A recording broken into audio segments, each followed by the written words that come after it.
the likes of Roma, who struggled to find a goalkeeper at present, would be the next sort of step for him. 2-2 yesterday. Atalanta and Ajax drew the match. It was quite an exciting game. What did you think about Ajax?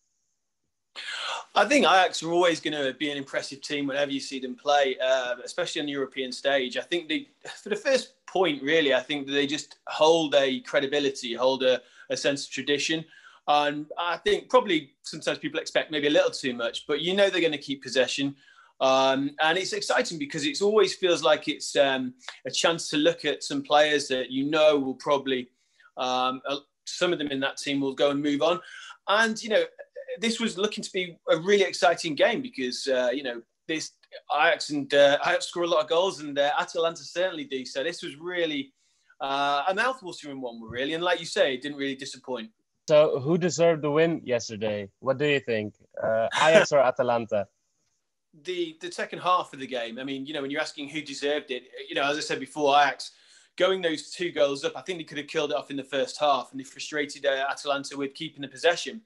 The second half, when both teams came out, they came at it so hard that for me, I think if Ajax had have controlled the game again, done what they did in the first half, it would have frustrated Atalanta again. But instead, they tried to play them at their own game, which made it exciting for us, for any any spectator or any neutral. But I think that it allowed Atalanta back in the game, which was a frustration for Ajax. But a draw is probably a fair result in my eyes.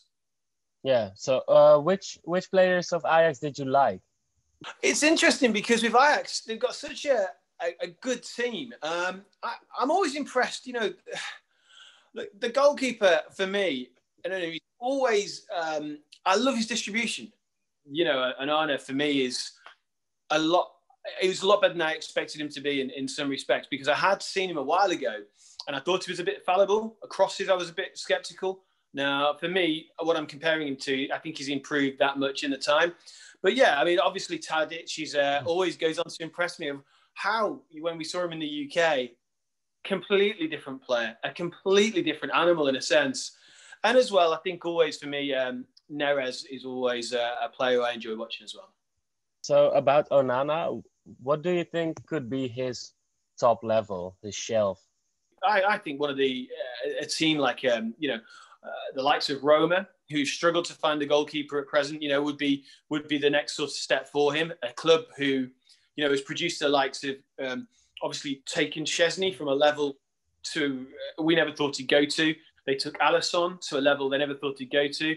They couldn't really do it with Olsen or Paul Lopez, but again, the goalkeeping coaches there are fantastic, and that would be an interesting move for him. Yeah, on the other side, at Ajax, as a striker, Traore got the penalty in the first half. What did you think about that moment? Yeah, I mean, it was a difficult one, that I could understand why it was given overall. I think Traore looks an impressive player as well. It's quite interesting because I think when you have a player who he just looks like he has that turn of pace that can put the players into trouble. And I think with Atalanta as well, the fact that they're always going to play a little bit of a high line, I think they left themselves open a bit too much to him last night. About the return, it's a few weeks from now. Who do you expect to win in Amsterdam? Yeah, I think that it's a shame that there's no fans in either stadium because obviously at the arena, that would have been a fantastic atmosphere. And likewise in Bergamo last night, that would have been brilliant as well. And I think those things do have an effect. I think you've got to look with Ajax and Atalanta what you learned from the last game. For me, that Ajax, when they kept possession, really frustrated Atalanta. I think they're a better team with the ball. But Atalanta break extremely quickly through the transitions, are very quick when they're counter-attacking. So it depends on how Atalanta start the game again. But I think that if Ajax can learn from the previous match and hold the ball up, frustrate them, not play to their game, they have a chance of winning it. Of course they do. But again, these teams, as I said, it's so difficult to predict because when they come in on form, they both seem excellent, but obviously, especially Atalanta, when they do dip and they do look that tired, they can be taken advantage of. So I think it'll be a very, very close one again. Quick prediction. Oh, okay. Do you know what? Because even though it's in Amsterdam. I think that Ajax will learn a bit. It's so hard. I've got to say 3-3. I want to say 3-3. I think there'll be goals in it again, but yeah, okay. Yeah, that sounds pretty interesting. 3-3. Yeah, I'll say so. I think they'll up it from the last time.